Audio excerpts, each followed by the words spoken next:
جو اس کے دوران ہونے والے اسمبلی کے واقعات جن پہ آج کل ڈسکشن ہو بھی رہی ہے وہ ذرا مطلب ناپسندیدہ کچھ ایسے ایکشنز ہوئے جو نہ ہوتے تو بہت اچھا ہوتا. تو یہ تو اپنی جگہ اور اس کے اوپر ابھی بات چیت ہو بھی رہی ہے. خطوط کی بھی ایک سلسلہ چل پڑا ہے جس کا اچھا رزلٹ نکلے گا اور اس کے جواب بھی دینا پڑے گا. بہرحال میں ایک سجیسٹ ضرور کروں گا اسپیکر پنجاب اسمبلی سے کہ وہ ذرا گرو کریں اور وہی والا کام پہلے والا نہ کریں کہ جی وہ ممبرس کو ہی سسپینڈ کر دیں اور پھر واپس. تو اس قسم کی چیزیں انہیں جو اس قسم کے جو سیاسی معاملات ہیں ان کو تدبر سے اور حکمت سے جیسے پرویز الہی صاحب ڈیل کیا کرتے تھے اسی طرح انہیں کرنے چاہیے. اچھا درانی صاحب کیا دیکھ رہے ہیں؟ کوئی اطلاعات آ رہی ہے کہ کچھ اندر سے ہلچل مچی ہوئی ہے کچھ بہت بڑی، اور کسی کے جانے کی بھی اطلاع آ رہی ہے اور کسی کے حوالے سے بھی کوئی اطلاع آ رہی ہے. سننے میں آ رہا ہے کہ اب معاملہ کسی اور طرف جا رہا ہے اور شدید ترین پریشانی کسی جگہ پڑی ہوئی ہے. رانا صاحب میں آپ کو یہ جو لاہور کا وزٹ ہوا ہے سی ایم کے پی کے کا، میں اس کے اندر اتنی تصویریں ہیں جن کی طرف ابھی توجہ نہیں جا رہی چونکہ یہ وقتی جو ٹکراؤ ہے اس کی طرف سب لوگوں کی توجہ چلی گئی ہے. میں اس دورے کو پچھلے الیکشن 8 فروری کے الیکشن کے بعد سیاسی منظرنامے کی سب سے بڑی ڈیولپمنٹ سمجھتا ہوں. یہ ایک پہلی سی بی ایم ہے جو پی ٹی آئی اور پی ایم ایل این کے درمیان ہوئی ہے. کانفیڈنس بلڈنگ میئر ہے. چلیں بعض لوگ کہتے ہیں کہ جی کہ پی ٹی آئی اور پی ایم ایل این کے درمیان نہیں ہے، تو پھر میں یہ کہوں گا کہ یہ اسٹیبلشمنٹ اور پی ٹی آئی کے درمیان ہے. کیونکہ کے پی کے اندر جو موجودہ حکومت ہے اس نے جو مرکزی ادارے ہیں اور جو دہشت گردی سے متعلق جو ڈفرینٹ اقدامات اٹھائے ہیں، جو ایک تعاون کی فضا پیدا کی ہے، اس کی وجہ سے کل تک جو لوگ آگ کے شعلے بھڑکا رہے تھے اب وہ سب خاموش ہو گئے ہیں. جو گورنر راج کے وہ سنا رہے تھے، پیغامات سنا رہے تھے، وہ سب چیزیں ٹھنڈی ہو گئی ہیں. اس میں میں سمجھتا ہوں کہ کے پی کے گورنمنٹ کا ایک رول ہے، ان کے سی ایم کا ایک رول ہے. انہوں نے ایک مختلف طریقے سے تمام سچویشنز کو ڈیل کیا ہے اور وہی اسی کا ڈیویڈنڈ جو ہے، اسی کا فائدہ جو وہ لاہور کے وزٹ کی شکل میں پی ٹی آئی کے لیے انہوں نے ارن کیا ہے. یہ جو ہے یہ ایک بہت بڑی ڈیولپمنٹ ہے جو آگے چل کے سندھ تک پھیلے گی. اور وہ کے پی کے کی حکومت جس کے گھر سے نکلنے کے اوپر موٹر وے کے اوپر خندقیں کھود دی جاتی تھی، اب وہ انشاءاللہ جی ٹی روڈ سے بھی اور موٹر وے سے بھی چلتی پھرتی. سر یہ بالکل الگ اپینین ہے، کیونکہ اپینین یہ سب کا ہے کہ جب آئے تھے علی امین گنڈاپور صاحب تو معاملہ طے تھے، اس دفعہ معاملہ طے نہیں تھے. آپ کہہ رہے ہیں اس دفعہ بھی معاملہ طے تھے.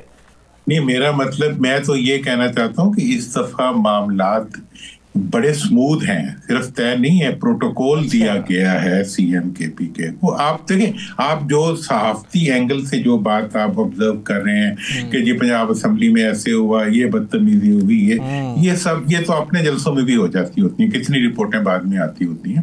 لیکن میں اس یہ بتائیے گا کہ جی ثاقب صاحب. جی سر ثاقب صاحب پلیز.